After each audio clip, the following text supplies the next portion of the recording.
कभी ना धीना अब नहीं बचबो मोगी बिना।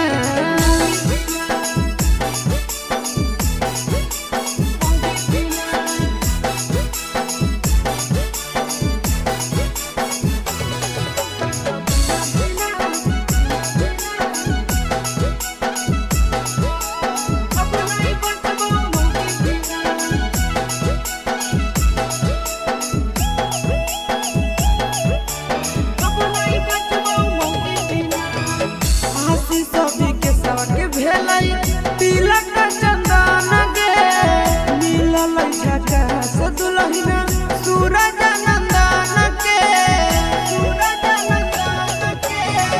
हंसी सभी के सबके भेलै तिलक चंदन गे मिलल झकास दुल्हन सूरज नंदन के। बाबू से खोज दे तो सुनर कहीं बाबू से खोज दे तो सुनर देखे में दिला को